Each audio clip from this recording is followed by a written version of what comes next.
nuestro invitado de Chile, que es un querido amigo, es Cristian Lepín Molina, que ustedes seguramente ya conocen, y que es un jurista destacadísimo en el ámbito chileno. Yo creo que es la persona que actualmente más publica en el ámbito del derecho chileno, el que tiene trabajos a lo mejor más vinculados con el derecho internacional.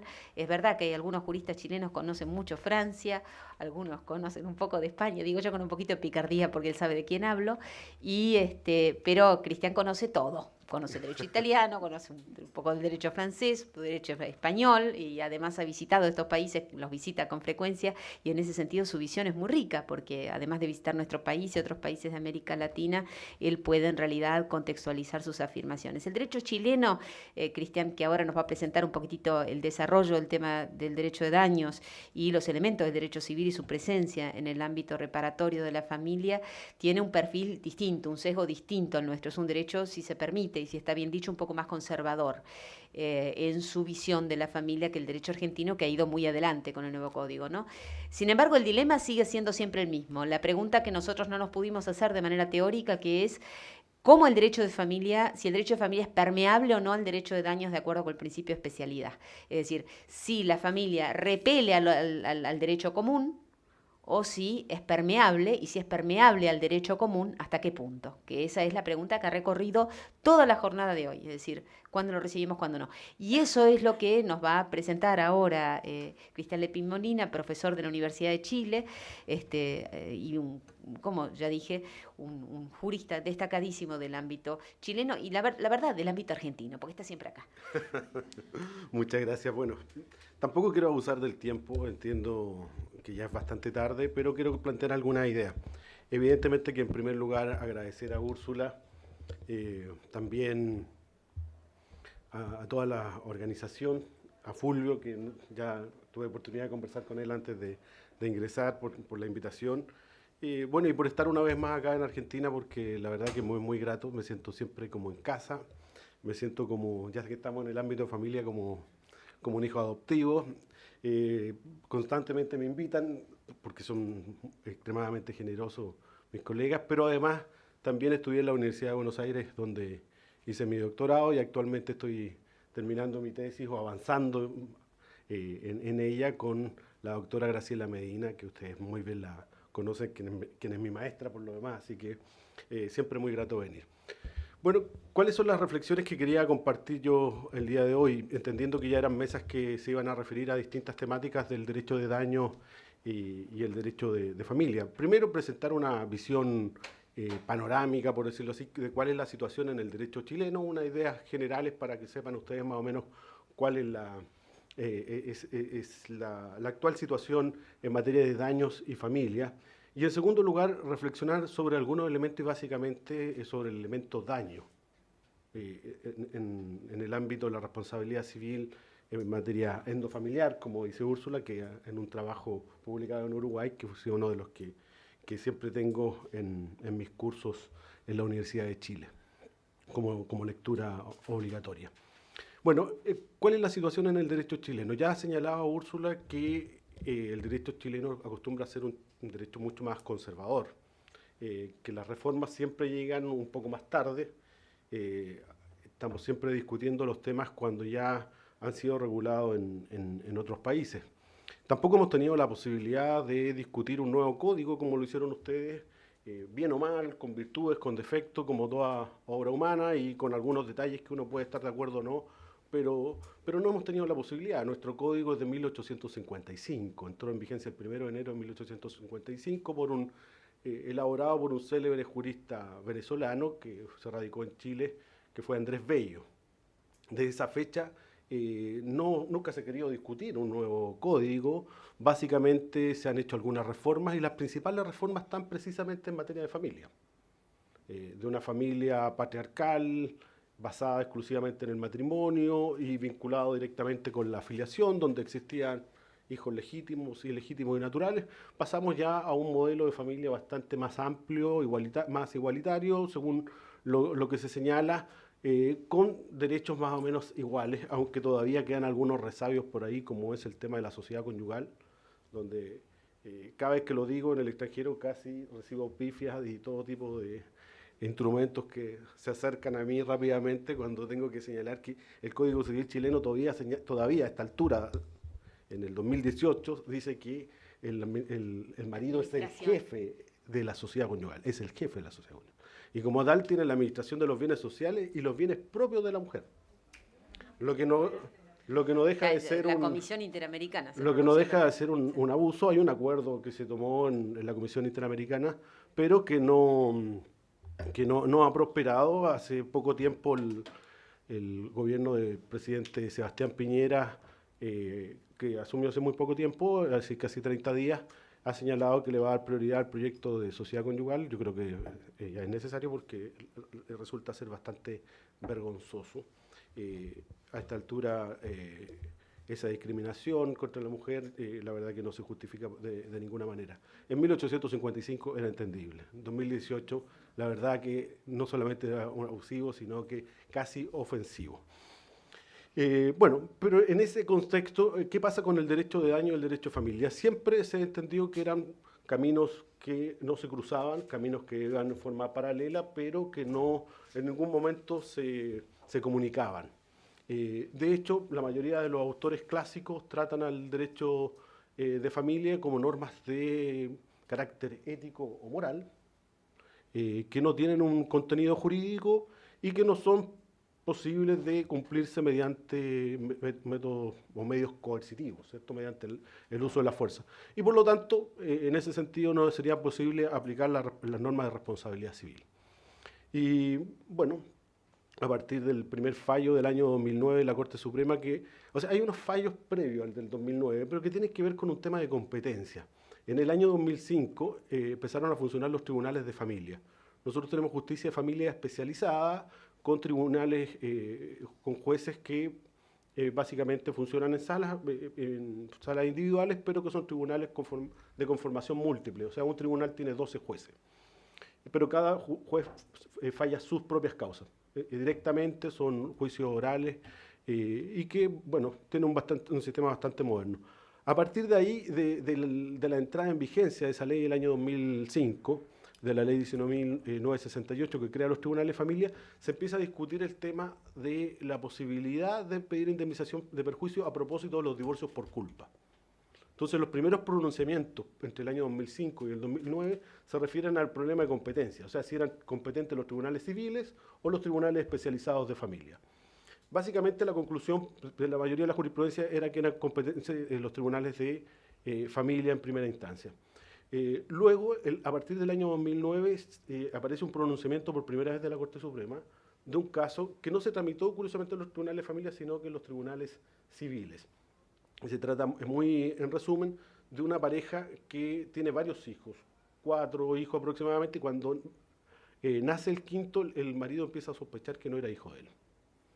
Entonces se empieza a generar una serie de problemas, se divorcian, y una vez que ocurre el divorcio que ya está sancionado, la abogada de su exmujer le dice que no era su hijo.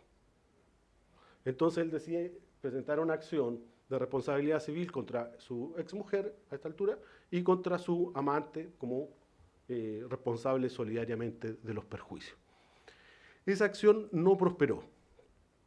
Se resuelve en primera instancia básicamente con los clásicos argumentos que se han dado en todas partes, que uno los puede revisar latamente en los libros de los prestigiosos autores que han estado hoy día, ¿cierto? Entre otros, también, bueno, por supuesto, de mi querida maestra, la doctora Medina, donde está en su obra Daño en Familia, está el detalle, ¿cierto?, de cada uno de los argumentos, el principio de especialidad, el carácter ético de las normas de familia, la doble sanción o el non bis in idem. Bueno, son los principales argumentos que llevan a excluir la posibilidad de la aplicación del Estatuto de Responsabilidad Civil a las relaciones de familia.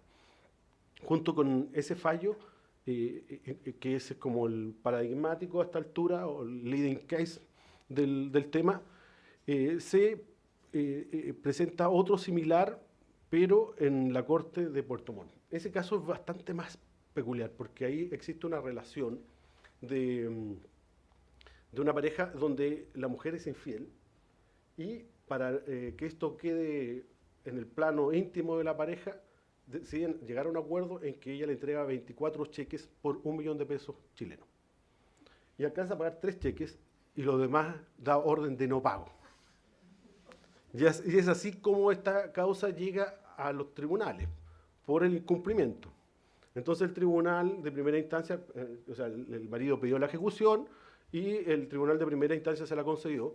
Y el de segunda instancia, es decir, la Corte de Apelaciones de Puerto Montt, decide que no procede porque se trataría de una relación contractual, o sea, estaríamos hablando de un tema de responsabilidad en el ámbito contractual, y que como era una obligación contractual y era contra la moral, tenía objeto ilícito, por tanto era nula. Eran cónyuges, sí, claro, no estaban divorciados. No estaban divorciados. Y eso después fue ratificado por la Corte Suprema. Esa es como la primera instancia, hasta el 2009, de lo que pasa con la responsabilidad civil, a grosso modo, ¿es cierto?, para no abusar del tiempo. Una pregunta para clarificar con el derecho argentino. Con el derecho argentino existe la prohibición de contratar entre cónyuges bajo el régimen de comunidad. Ahora, ¿eso tiene réplica en el derecho chileno? Sí, casados en sociedad Por la conyugal pregunta, también, ¿no? claro. Sí. Claro, pero no se refirió a eso el fallo, sino que en sí al contenido de la obligación. Es decir, el mantener un pago por una situación que atentaba contra la moral, en este caso. Lo estimó así la Corte de Puerto Montt. Después viene una segunda etapa donde aparecen algunos fallos, principalmente la Corte de Talca, nuestro querido amigo Roberto Pinochet, como profesor de la Universidad de Talca, integrando la Corte como abogado externo, redacta un fallo de un caso en que una mujer adquiere el virus del papiloma humano. Entonces, él hace todo el análisis y, bueno, cita a otros autores, tanto españoles como argentinos, y básicamente él sostiene que ese fallo sostiene que procede la responsabilidad civil, pero que lo que no se logra acreditar en la causa específica es que el marido fue el que la contagió del virus. Y por lo tanto falla en lo que sería la relación de causalidad. Pero la reflexión en ese caso está en que procedería la responsabilidad civil, pero bajo las reglas de la responsabilidad civil extracontractual, acreditando cada uno de los elementos. Posteriormente a ese fallo viene uno que se dicta en primera instancia, que es un caso creo que el único que hasta el minuto se ha discutido en los tribunales chilenos, que tiene que ver con el reconocimiento, la falta de reconocimiento de un hijo natural a esa fecha, un hijo bastaría en la actualidad, de una persona de aproximadamente 40, 45 años que demanda a su padre por filiación, por acción de filiación. Y posteriormente a eso, a que obtiene el reconocimiento judicial, a todo esto, solo como dato, el padre nunca se presentó al juicio. Fue emplazado, fue notificado, pero él nunca se presentó al juicio. Lo que ocurre es que él tuvo a esta hija una edad muy joven, 16 o 17 años, era una familia de mucho dinero, donde la madre de esta persona que demanda, de esta mujer a esa altura, era una de las hijas de los empleados del fondo o de la finca, ¿cierto?, donde trabajaba, donde vivían ellos y trabajaba la familia de esta mujer que presenta la demanda. Es un caso muy, muy conocido también porque se discutió el tema de la procedencia, de la responsabilidad civil por falta de reconocimiento, y el tribunal también, con citas principalmente de unos autores españolas, Alma María Gaitán, estima que es procedente la responsabilidad civil en materia de familia, pero que no se logra acreditar porque este muchacho, o sea, la persona demandada a esa fecha tenía 17 años y luego los padres lo mandan a estudiar al extranjero. Entonces no se logró acreditar que él efectivamente tuvo conocimiento en esa oportunidad del nacimiento de esta hija.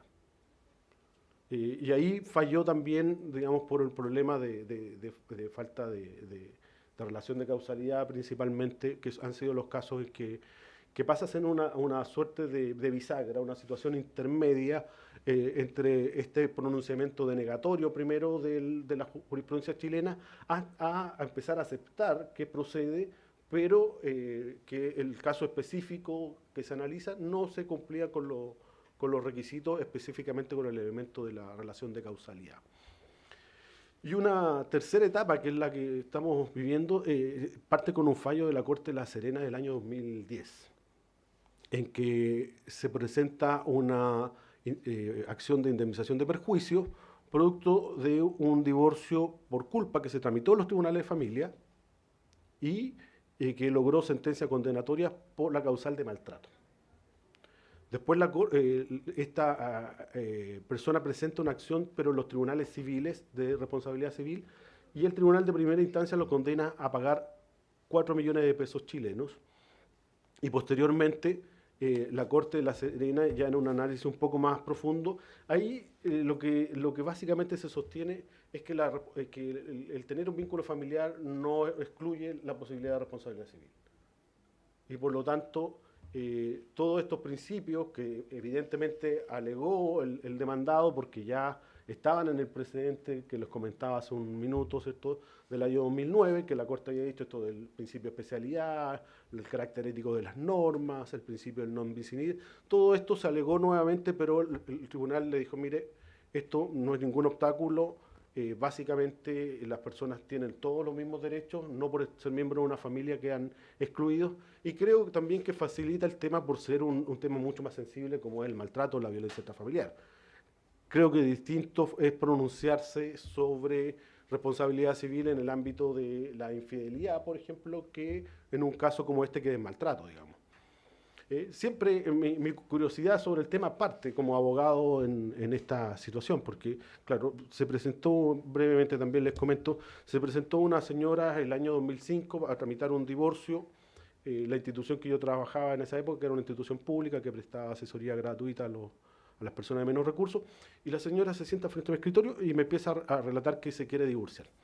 Y básicamente me empieza a contar su historia y al poco andar ella se pone a llorar.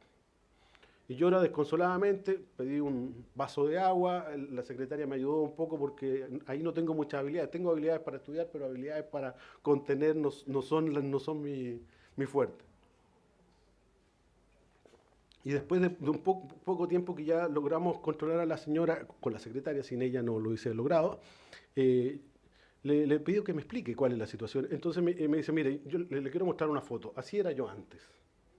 Y así quedé con los golpes de mi marido. Me pegaba todos los días. Entonces en ese minuto, nosotros no teníamos mucha opción de presentar porque fue el año 2005, una acción de indemnización de perjuicio. Pero a mí me quedó dando vuelta la idea porque decía, bueno, si esto lo hace con una persona en la calle, le tiene que pagar todos los daños, ¿cierto? Si él le pega a una persona en la calle, le tiene que pagar el daño moral, lucro cesante, daño material, todo lo que pueda existir. Pero al pegarle a su señora, como se dice en Chile, le resultaba gratis. O sea, no le pasaba nada. Entonces, evidentemente que eso nos lleva a reflexionar sobre el tema, y precisamente la Corte de La Serena, citando incluso el libro de la doctora Medina, el de Daños en Derecho de Familia, fundamenta su sentencia y acoge e incluso aumenta el monto de 4 a 14 millones de pesos chilenos. Y esa sentencia después confirmada por la Corte Suprema, por lo tanto, ahí se inicia un nuevo periodo. Posterior a ese periodo hemos visto algunos fallos relacionados con violencia intrafamiliar también, pero esta vez directamente, no a propósito de un divorcio por culpa, sino nosotros todavía tenemos la figura del divorcio por culpa, ¿no? En Chile todavía el divorcio es causado, es decir, puede ser por cese de convivencia, solicitado mutuo acuerdo con 1 año de cese, y si no hay mutuo acuerdo, se tiene que pedir después de 3 años de cese de convivencia. Y si no, ya las causales por culpa, maltrato, infidelidad y en general la infracción a los deberes del matrimonio. Pero los otros fallos tienen que ver con casos de violencia intrafamiliar directamente. Una persona que golpeó a su mujer, bueno, y ahí surgen otros problemas que creo que es importante analizar, porque desde cuándo contamos los plazos, cuáles van a ser los plazos de prescripción, cuando son este tipo de hechos que no se dan en un momento puntual, digamos, sino que es una serie, una repetición de hechos que se van desarrollando en el tiempo. La violencia intrafamiliar no es un hecho aislado, por regla general, sino que la violencia intrafamiliar es un hecho que se va desarrollando en el tiempo. Entonces nos plantea desafíos distintos, digamos, a lo común que es que ocurra un suceso y que a partir de eso uno entienda que puede ejercerse una acción de daños. Entonces, creo que ahí hay uno de los puntos que quiero referirme brevemente después de terminar esta síntesis. Y hay un fallo más. Bueno, ahí fue condenado a pagar 4 millones de pesos por esa La ley de violencia intrafamiliar en Chile, que es la 20.066, en el artículo 11, hace referencia a que el juez puede, en la sentencia, obligar a pagar los daños materiales que surjan. Pero en este caso fue condenado por daño moral, pero por una acción distinta a la de violencia intrafamiliar. O sea, se condenó primero en sede de violencia intrafamiliar y luego se presentó la demanda de indemnización de perjuicio en los tribunales ordinarios civiles. Y hay un fallo más que también creo que nos puede dar otras luces respecto a los desafíos que presenta esta temática, que también es un caso de responsabilidad por violencia intrafamiliar, pero en el cual se condena al Estado por falta de servicio, porque el Estado se había ordenado rondas periódicas de carabineros, de la policía, para proteger a la mujer, y esas no se verificaron. Al no verificarse, bueno, la persona terminó después perdiendo la vida en ese caso, perdiendo la vida con un femicidio. Entonces, ahí, claro, hay una posibilidad también que sea responsabilidad por falta de servicio, o que la responsabilidad que parte en el ámbito familiar termine siendo responsabilidad del Estado. Ese es a grosso modo lo que les puedo contar de la situación en Chile del derecho de responsabilidad civil y familia. Bueno, Úrsula estuvo hace poco tiempo en un congreso que organizamos en Santiago, y bueno, puedo darse cuenta que las doctrinas básicamente repiten lo mismo que ya se han dicho tanto en Argentina, a partir de la década del 80, bueno, en Italia, a partir del libro de Salvatore Patti, o en Francia. Un amigo nuestro sigue repitiendo que en Francia no hay indemnizaciones, sin embargo hizo un catálogo de distintas situaciones en que los montos... la exposición del profesor Fouchillon para que se ilustre. Así es. On vient d'avoir une conférence au Chili, dont un professeur qui était en France, qui a fait un stage en France, il répète toujours qu'il n'y a aucune indemnisation pour dommages et préjudices en France, dans les domaines du droit des familles, que es Mauricio Tapia, pero Mauricio, él claro. estuvo ¿dónde? ¿Qué es lo que hizo en Francia? Université, París, yo no sé cuánto, no me acuerdo qué. Sí, estuvo con Chabás, con François Chabás. Il était avec François Chabas. Sí. Bueno, pero actualmente él señala que no procede en Francia, sin embargo nos hizo todo un catálogo de jurisprudencia en que terminó diciendo que en realidad procede, pero que los montos eran bajos. O sea, lo de los montos a mí me parece lo de menos, digamos, porque los montos siempre van a ser discutibles, y bueno, tampoco la responsabilidad civil es para enriquecer a las personas, digamos. Si 4 millones de pesos son los daños, o $1.000 o $5.000 son los daños, bueno, eso es lo que corresponde, o a juicio del tribunal eso es lo que corresponde. Las acciones de responsabilidad civil no son un boleto de la lotería, ¿cierto? No es que yo presento una demanda y producto de eso tengo que enriquecerme, digamos, o por el contrario, más bien ni siquiera están en el ámbito sancionatorio, como se señalaba un rato. A mí me parece que también están en el ámbito reparatorio exclusivamente, y por lo tanto lo que se ha perdido es lo que se tiene que reparar. A propósito de estos casos, y de un caso más que me interesa hacer referencia, que tiene que ver con el Tribunal Supremo Español, es que mi reflexión en la segunda parte, y quiero ser breve porque estoy más o menos en los tiempos, tiene que ver con el elemento daño al interior de la responsabilidad civil. Evidentemente que para eso hay que tener algunas etapas superadas. Primero, partir de la base que procede la responsabilidad civil en derecho de familia. Como dicen en Carna Roca, uno no deja de ser ciudadano por pertenecer a una familia, no pierde los derechos de cualquier ciudadano por pertenecer a una familia, como en el caso que les comentaba de esta señora que el marido la agredía constantemente. Claro, no deja ya de ser ciudadano porque estuvo casada, digamos. Entonces, tiene derecho a que se reparen los daños que le han generado. Entonces, a partir de la base que procede, más allá incluso de la discusión que han tenido ustedes con el nuevo código, si hay divorcio o no hay divorcio causado, porque para los fines de la responsabilidad civil, como que lo que se busca es reparar, da lo mismo si existe divorcio causado o no, digamos, o si existe divorcio por culpa, porque lo que se pretende es reparar un daño que se ha ocasionado nomás. Por lo tanto, esa reparación no es una sanción y no tiene por qué ir aparejada a un divorcio por culpa, que es una de las discusiones que por lo menos yo he seguido a la distancia de lo que ustedes han discutido en el último tiempo, a propósito de la entrada en vigencia del nuevo Código Civil y Comercial de la Nación.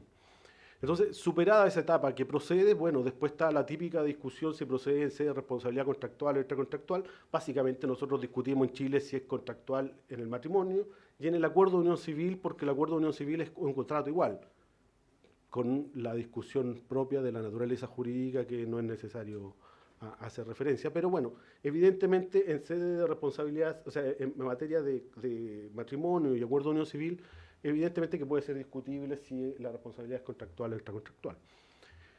Y en materia de daños asociados a otras materias como la afiliación, evidentemente que no hay ninguna discusión, la responsabilidad siempre va a ser extracontractual.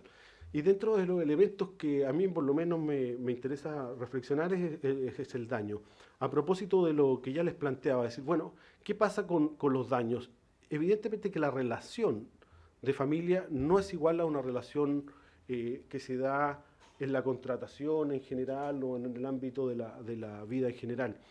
La relación de familia no es una relación que se agote en un instante breve. Por regla general, las relaciones de familia se prolongan en el tiempo. Y eso lleva a que las relaciones, las dinámicas al interior de la familia sean diversas. Entonces, uno de los problemas va a ser cómo enfrentamos un tipo de daños que no tienen que ver necesariamente con un contenido patrimonial.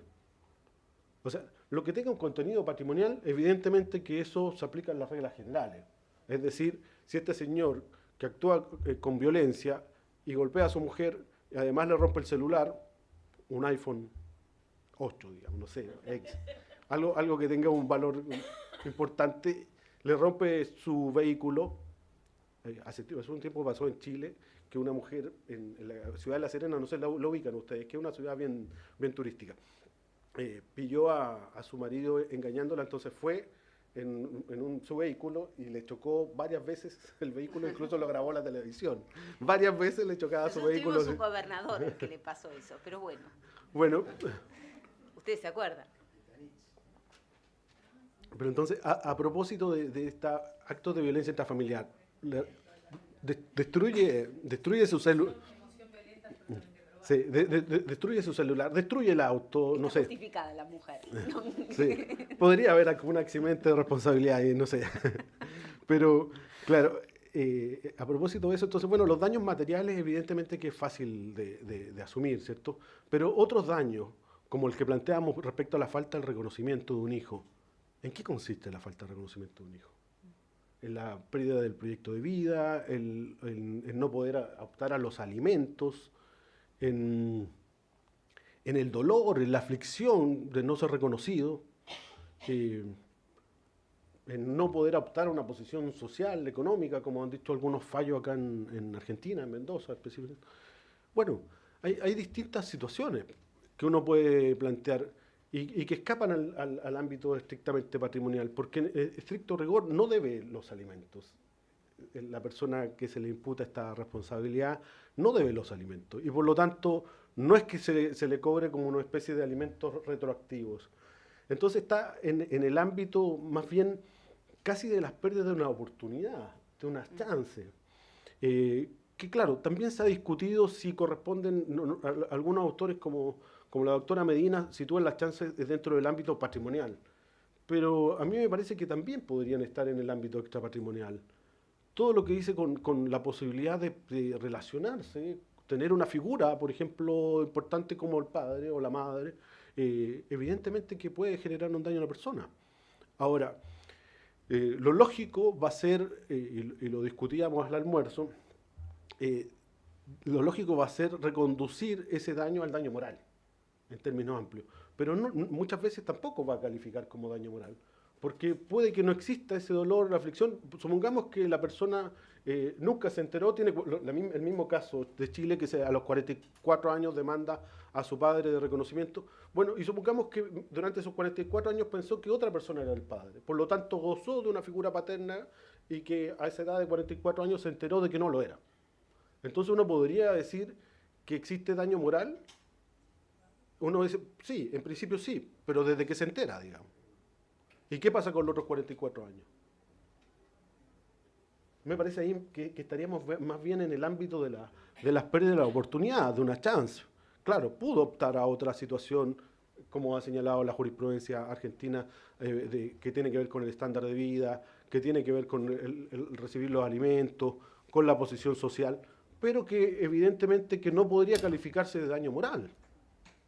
Entonces creo ahí que hay un aspecto que tiene que ver con la lógica de la familia, que también lo mencionaba la doctora Kemmelmacher, que hay un elemento afectivo de por medio y no exclusivamente una relación patrimonial como se da en el resto del derecho privado, digamos, sino que aquí se mezclan elementos patrimoniales con elementos afectivos y por lo tanto algún tipo de daños va a ir centrado en el daño de los afectos y otros en el patrimonial. Dos cositas más antes de terminar. Creo que ahí hay muchos casos que se pueden reconducir. Hay una sentencia del Tribunal Supremo Español que es de 30 de junio del año 2009. Es una causa en que se demanda a la madre por indemnización de perjuicio. El padre había logrado tener el cuidado personal del hijo, o la custodia, como le llaman los españoles, y la madre se arrancó permanentemente hasta que se fue a vivir a Estados Unidos y ahí ingresó a la cienciología. Ustedes la han escuchado hablar, ¿cierto? Entonces el padre demanda a la mujer y a la cienciología.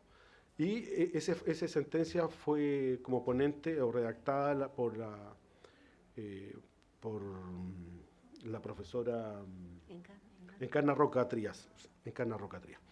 Y bueno, y es muy interesante al leer la sentencia, porque además hay otros fallos que incluso son citados en la misma sentencia de la Corte Europea de Derechos Humanos, en que lo que se impide es la posibilidad de vincularse, en definitiva, de tener una relación con el hijo. Y eso ya no lo va a lograr. Claro, hay parte de los elementos que uno los podría reconducir al daño moral. Claro, quizás el dolor, el mantenerse en juicio y la frustración que sufre el padre porque nunca logró, a pesar de tener una sentencia que le da cuidado personal, relacionarse con su hijo. Pero hay muchas cosas que no, digamos, el ver a su hijo crecer, el ver a su hijo desarrollarse, estudiar, recibir sus premios, no sé, un montón de situaciones de la vida de un hijo que ya no las vivió y no las va a poder vivir, digamos. Y que eso, evidentemente que es difícil reconducir al daño moral desde mi perspectiva. Y creo que el concepto de pérdida de una oportunidad que subyace en esa sentencia o de una chance es mucho más potente. Hay otros casos que sí uno puede engarzar en el ámbito del daño moral, como lo que comentábamos respecto a los casos de violencia intrafamiliar, maltrato, pero que generan las dificultades distintas al ser una relación de familia y ser una situación que se va generando en serie, ¿cierto? Una serie de actos que se repiten en el tiempo y que tienen que ver precisamente con una situación incluso que la persona no se asuma como víctima. Porque la violencia intrafamiliar propiamente tal surge cuando la persona se da cuenta que es víctima de actos de agresión y deja de justificar una relación que de agresión que muchas veces está justificada por la propia víctima al señalar una serie de argumentos como no, lo que pasa es que ese día le fue mal en el trabajo, no, lo que pasa es que ese día se tomó unos tragos de más, no, lo que pasa es que, bueno, hay una serie de argumentos que dan las personas que sufren son víctimas de violencia intrafamiliar y que van justificando y que llega un minuto en que hace clic y dice en realidad esto es violencia y a partir de ahí, bueno, realmente es víctima. Entonces, ¿desde cuándo vamos a contar los plazos, por ejemplo, de prescripción? ¿Desde que ocurrieron los hechos o desde que la persona se asume como víctima? Si los hechos son muy antiguos, ¿vamos a contarlo desde el último suceso? ¿O van a ir prescribiendo en la medida que avancen en forma individual? Evidentemente que ahí también hay un problema que tiene que ver con la naturaleza de las relaciones de familia que señalaba, se prolongan en el tiempo y que se van dando en una serie de actos que es difícil de reconducir. Entonces creo, para ya no abusar del tiempo y de la paciencia de ustedes, que el elemento daño en derecho, o sea, que la responsabilidad civil es procedente, evidentemente, concuerdo con la doctrina, esto ya no es ninguna novedad, se ha dicho en Italia, en Francia, en Argentina, en España, y en Chile un poco más tarde, pero se ha dicho, y eso es importante, pero creo que no se requiere un estatuto especial de responsabilidad para el derecho de familia. Creo que es bastante con aplicar las normas de la responsabilidad civil. Alguien por ahí, un profesor muy amigo nuestro también, Hernán Corral, decía, en materia de familia hay que exigir culpa grave o dolo. A mí me parece que eso es casi dejar sin responsabilidad, digamos. porque en estricto rigor dolo va a ser difícil y culpa grave también. Y me parece que ya es bastante obstáculo el cumplir con los requisitos de la responsabilidad civil extracontractual. Es cierto que pueden aumentar las demandas, pero eso no quiere decir que van a aumentar las condenas, porque en estricto rigor va a depender de lo que se logre probar en tribunales. Y todos sabemos que lo que hemos trabajado en materia civiles, que no es llegar y acreditar responsabilidad civil, ya sea en sede contractual como extracontractual. Sobre todo en los elementos subjetivos como el nuestro, que tiene que ver con acreditar el dolo culpa todavía y que resulta bastante difícil de lograrlo. En ese ámbito, creo que estando de acuerdo en que se pueden aplicar estos estatutos de responsabilidad civil, que es el estatuto general, sin ninguna particularidad en el derecho de familia, creo que las particularidades están precisamente en el elemento daño que al estar constituido, a diferencia del resto de las relaciones de derecho privado, por elementos afectivos y patrimoniales, y por ser en general relaciones que se prolongan en el tiempo y no que se agotan en una sola celebración de un contrato, me parece que hace necesario revisar cómo configuramos estos nuevos elementos que tienen que ver con distintos tipos de daños que vienen creciendo en otras materias, pero que en derecho de familia no hemos logrado desarrollar. Muchas gracias.